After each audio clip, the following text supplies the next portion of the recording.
My mean sister-in-law had a change of heart and invited my son to an adventure park with her daughter for a cousin's day out. And I agreed, but then 2 hours later, my niece called me, crying, "Mom said it's a little prank but he isn't waking up." I called the cops and rushed over. What happened next with Sil had her shake in her boots.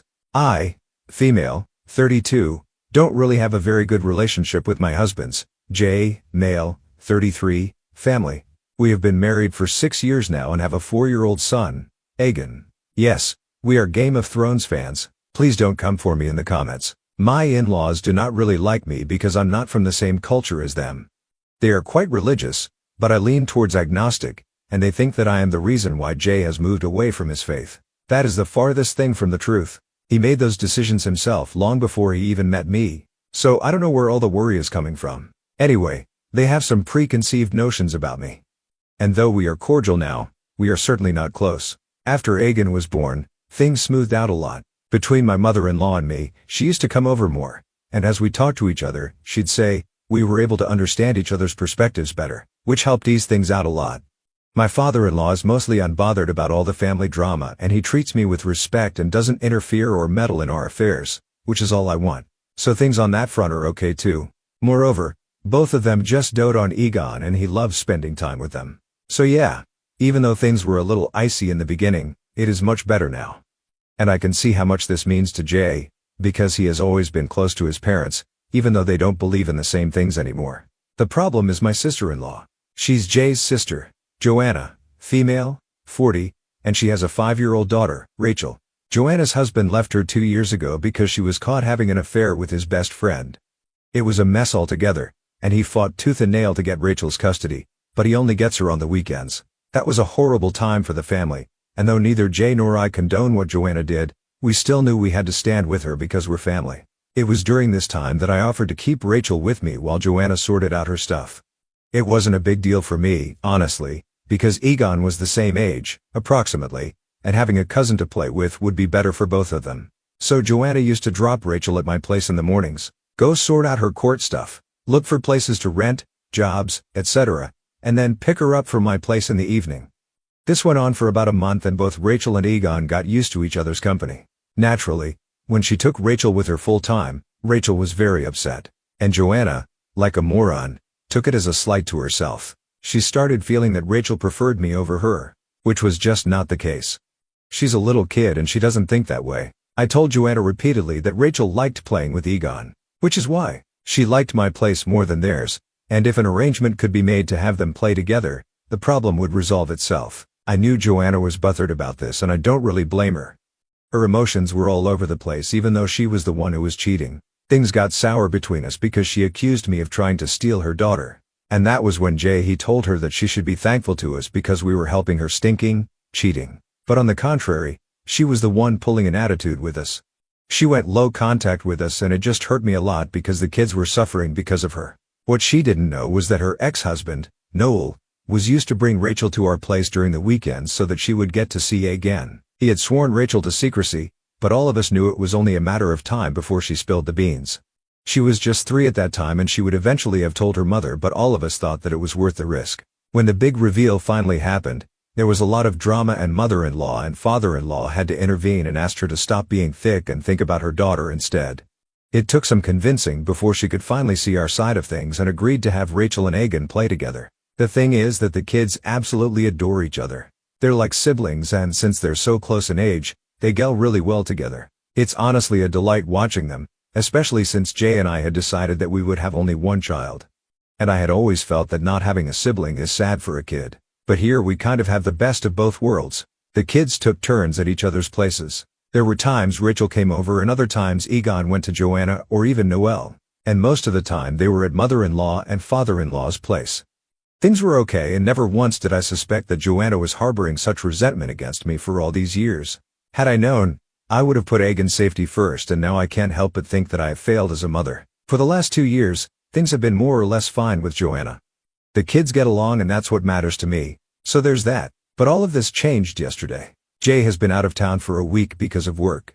It's just me and Aegon at home, and even mother-in-law and father-in-law are on vacation.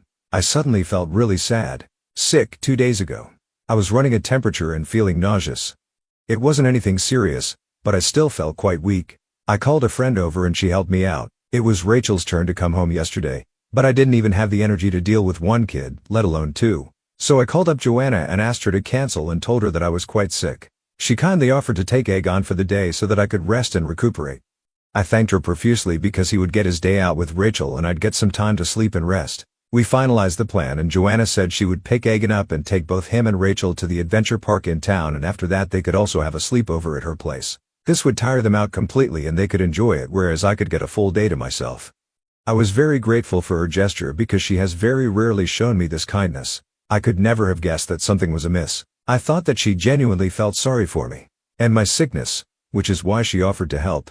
The next day, which was yesterday, she came around noon and took Aegon with her.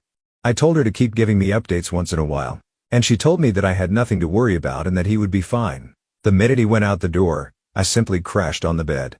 I was still running a temperature and I needed sleep. Plus, I knew Aegon was safe and nothing would happen. He was with his aunt. What could even go wrong? So I had no stress or anxiety keeping me up. I don't know when I fell asleep, but at 2:05 p.m. I got a call from Joanna's number. It was actually the call that woke me up, and when I checked my phone later, it was a text. I realized that she had called me once before, but I had slept through it. And when I answered, I could hear someone crying on the other side and I just froze. He had hives all across his body and his face and eyes were swollen. I rushed him to the emergency and I was fuming all the way through. I wanted to slap the crap out of Joanna, but I knew that getting him to the hospital and caring for him right now had to be my priority and that she could be dealt with later. The doctors asked me if he had any allergies that could have brought about this reaction, and I said that he had always had a nut allergy and everyone was careful about it. He asked me if he had accidentally eaten something containing nuts, but I said that he wasn't with me and I brought Joanna. Joanna denied that he had eaten anything that had nuts in it. The doctor looked at us weirdly and said that he would keep him under observation for a while and that Aegon had to be monitored. This was when Rachel burst into tears and said that Marmee gave him my peanut butter sandwich even when I told her that he couldn't eat it. I saw red. I flung at Joanna and slapped her right there in the hospital in front of everyone. She tried lunging back at me, but the nurses restrained her and the doctor rushed to check on Aegon. Joanna tried to yank Rachel away, but Rachel was sobbing uncontrollably and was latched onto my leg as though her life depended on it. I felt so bad for the girl and I knew if she went back with her mother right now, Joanna would rip her apart. I called up Noel and told him that Rachel was safe, but he needed to come to the hospital. I wanted the right parent to be there with Rachel. Joanna was protesting and trying to create a scene, but when the nurses told her that if she kept up her behavior, she would be escorted out, she shut up. Noel came and Rachel ran to him and hugged him. He looked at both Joanna and me and realized that something major was up. It had been a couple of hours in the hospital by then, and Aegon was fine. They said that the allergic reaction had been controlled, but that as family, it was everyone's duty to be more careful about what he was eating. The doctor said that they would keep him overnight for supervision, and that he would be discharged the next day. Noel offered to drive me home, but I said I needed to talk about what happened and I needed both Joanna and Rachel there, which meant that he had to be there as well. We went to a dine-in to grab a bite, and what Joanna told me just made me lose my crap all over again. I had composed myself a little in all those hours, but listening to that made my blood boil.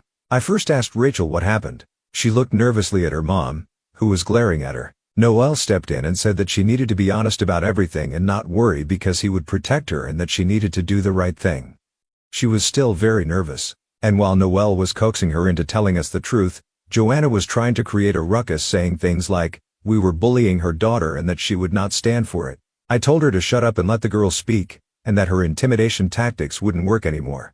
It took some time, but Rachel finally told us what happened. She said that Joanna had given them money to buy sandwiches from the sandwich stall. Rachel bought a peanut butter sandwich, whereas Aegon bought a mixed fruit jam sandwich. While they were on their way back, Aegon asked Rachel if he could have a bite, but she said no because he wasn't allowed to eat peanut butter. Everyone in the family knows about Aegon's nut allergy, even him. So I'm surprised that he asked her for the sandwich, and I'm glad Rachel had the sense not to give it to him. She said he didn't make a fuss but looked a little down because he didn't get to eat the sandwich. When they got back to where Joanna was, why the hell wasn't she with two tiny kids in the first place is beyond me. Joanna asked Rachel why Aegon was being mopey. Rachel said that he wanted a bite of her sandwich and Joanna got mad at her. She said that she should be sharing things with her cousin and that she had been taught better, blah blah. Finally, Rachel said she had to cut in and remind Mom that Aegon couldn't eat peanut butter, but apparently she couldn't. Joanna was having none of it. Then both of them kind of got into a fight and Rachel tried to resist Joanna's attempt to get her to give him the sandwich. But Joanna called her own daughter a greedy little bitch and snatched her sandwich from her. By this time Rachel said that both and she were crying. And she said that he would get sick, like Auntie told us, if he ate that sandwich, but Joanna said that this was just a harmless prank and nothing would happen to him. She gave him the sandwich, but by that time, Egan too was in tears and said that he did not want the sandwich and wanted to go back home. But Joanna literally force-fed him the sandwich. Rachel didn't use these exact words, but I know what Joanna was up to. It took every ounce of my strength not to lunge at Joanna and strangle her then and there. But I didn't want to do all of this in front of Rachel. The poor girl had had enough for the day. Once she was done, she was in tears again, hugged Noel and said that she wanted to go with him because mommy scares me, all this while Joanna was scoffing as if trying to discredit what Rachel was saying. Asked her if she had anything to say in her defense and she said that she had no need to defend herself from the likes of me. She said that if I chose to believe a 5-year-old over a grown woman I had to get myself checked because clearly there wasn't a single logical brain cell left in me. I didn't fight with her or press for justifications because I was thoroughly exhausted, but I did tell her that if she refused to tell me her side of the story, if there even was one, I would take Rachel's version as the truth and proceed accordingly. She told me that I didn't have the power to do anything and I just told her to watch out because she might be family, but Egan comes first for both me and Jay, and while I was being kind to her she had no idea what Jay would do when I told him. That's where the panic set in. She told me not to involve Jay because Rachel was lying. She then started rambling something about what had happened, but I told her to cut the crap. I had given her a chance to explain, but she blew it. So now she could deal with Jay herself. I walked out and let Noel and her sort their crap out about Rachel together. I felt bad about leaving Rachel behind, but I didn't have it in me to deal with that. I love the kid a lot, and I am so grateful to her for saving Egan's life by calling me, and I wish I could just take her away. But she has a father who needs to now step in. On my way back, I called Jay and told him everything. He was so stressed. He said that he was going to come back. I told him I had it under control and that they would discharge Egan the next day, but he was adamant. I didn't really stop him because I know he gets worried and gun to my head. I could have actually used the support. I know Egan is all better now and we needn't worry about anything, but I know for sure that I am not letting Joanna get away. She has deliberately endangered my child and she needs to pay for it. I don't know how she will, but I know that she will. I can never trust her with Egan again. And at this point, I'm even worried for Rachel. She was so petrified of her mother. I can't even imagine what goes on behind closed doors. Update 1. Sorry for the delay in the update. I know a lot of you were asking for it. Honestly, things have been so busy and stressful at home that it never even crossed my mind to check Reddit. Jay came back the next day and I hugged him so tight I think I displaced some of his organs. Egan was discharged. And he seemed okay, just tired. So we let him sleep for as long as he wished. I asked Jay if he had spoken to Joanna at all and he said that there was nothing to talk to her about and that he would never forgive her for doing something like this intentionally. Had it been a mistake, maybe there would have been a chance for forgiveness somewhere along the line. But Jay said that he just could not bring himself to be okay with this or forget it and move on. I asked him what we should be doing. I had initially thought that we could just tell the entire family what she had done so that there would be some outrage and we would not be questioned on our decision to go no contact with her. But when I proposed this, Jay looked at me like I was crazy. He said that we needed to do much more. He told me I had to stop thinking about her like family, because she didn't think of our son as such, and that she was dangerous. God knows why she willingly put his life in danger. She knew full well that the nut allergy was severe, in Egan's case, and even though her daughter, who's just 5 years old, kept reminding her, she ignored all her pleas and went ahead with this. He said that I needed to look at it for what it was. It wasn't a mistake. It was something that she had done out of pure spite and malice, and God alone knows what else she could do. I knew what he was saying was right, but verbalizing all this made it, I don't know, more real in a sense. I didn't want to accept the extent to which things had spiraled, but there was nothing else to be done. Joanna was dangerous. She had shown this to us herself and the only thing we could do was ensure that she didn't endanger anyone else anymore. Most importantly, Rachel. Jay asked me where Rachel was and I said that Noel had probably taken her for the night. It was the weekend, the day Egan returned, so she would have had a good 3 days with Noel and maybe by then Joanna would have calmed down so that Rachel didn't have to face the brunt of her mother's wrath. Jay called up Noel and asked him how she was doing and he said that she was still very shaken up from yesterday and she just refused to go back to mom. Jay told me that this was the best time to call CPS and report her because no child should be this scared of a parent. For a moment, I thought maybe Rachel was scared because her version of the story wasn't the truth. It was a possibility. She was just 5. Maybe there was an unintentional mix-up of the sandwiches on her part, and she was scared that we would scold her, so she put the blame on Joanna. And Joanna played along because she didn't want Agan and Rachel's playtimes to stop over an innocent parent, albeit fatal, mistake. I somehow couldn't shake this feeling away, even though no child could lie in such detail. But I just couldn't believe that despite knowing about Agan's allergies, Joanna would deliberately feed him the sandwich, despite being told no. It seemed borderline crazy and she had never behaved this way before. So we decided to call Noel again and I asked him whether Joanna had admitted to anything and he said that she broke down and told him everything. He had secretly recorded the entire conversation but he told us it was too dark to listen to. We asked him to forward the recording to us nonetheless and there we could clearly hear Joanna admitting to everything. She said she didn't know why she did it but she did. Noel was furious and he asked her why she didn't go to the emergency herself and she said she couldn't afford the bill. He told her that she should be thankful that Rachel called me up because if she hadn't, Agan would have died. She was sobbing in the recording and kept on saying, I'm sorry.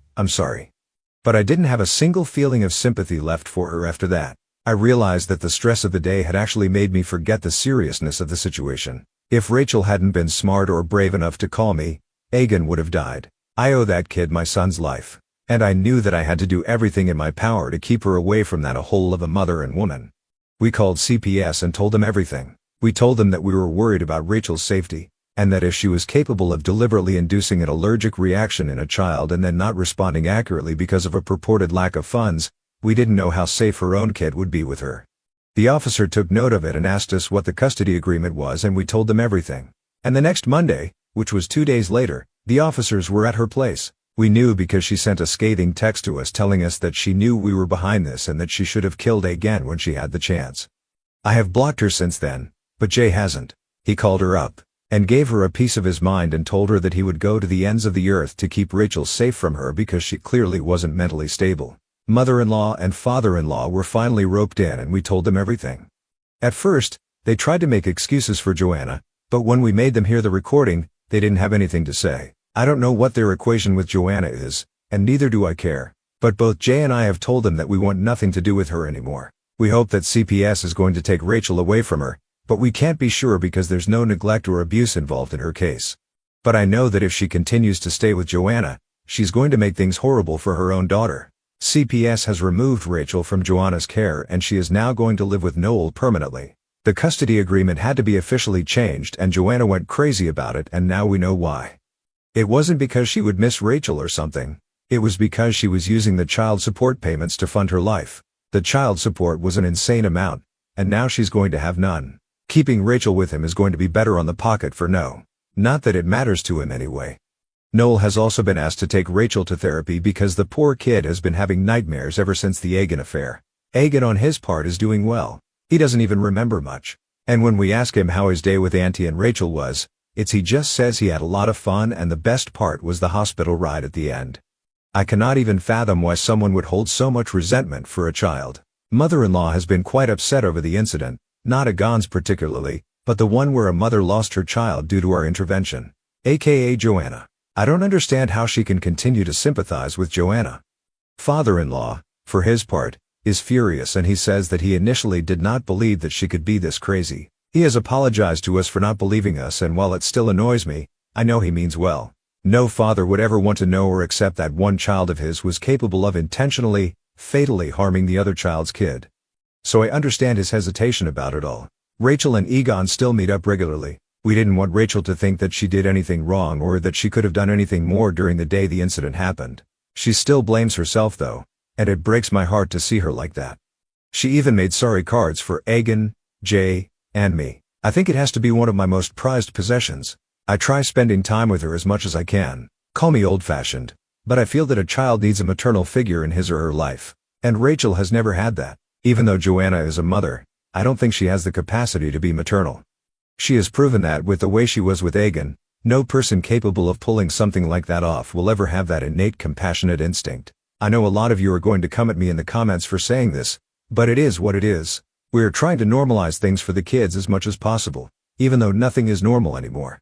Joanna has been trying to get in touch with Jay and me. Mother-in-law told us, but she's blocked everywhere. So that's an unnecessary headache she has taken upon herself. She tries to subtly act as an intermediary, but every attempt of hers has been shot down. And both Jay and I are running on thin ice with her. She either gets it herself or we go no contact with her pretty soon. I can't have her talking about that bitch and trying to get us to be a family again. Update 3. Joanna tried to take Rachel from school. The school already knew about the issues going on, so they were prompt in reaching out to Noelle. Rachel is safe and she just doesn't want to be with her mother at all. Noelle is thinking of going for a restraining order, but he's not sure yet, because at the end of it all, Joanna is her mother and nothing can change that. It's just a pile of hot mess right now, and I personally would prefer being away from this drama. But I do know that the drama started because I called CPS on her. I personally think that she is not a good parent by far. But I mean, now things are getting serious and criminal, which is unsafe for everyone. Who knows what she'll do next? They're trying to resolve this, and if it doesn't get resolved, a restraining order is the only option available. I hope it doesn't come to that, but if it does, I don't think there's anyone to blame except Joanna herself.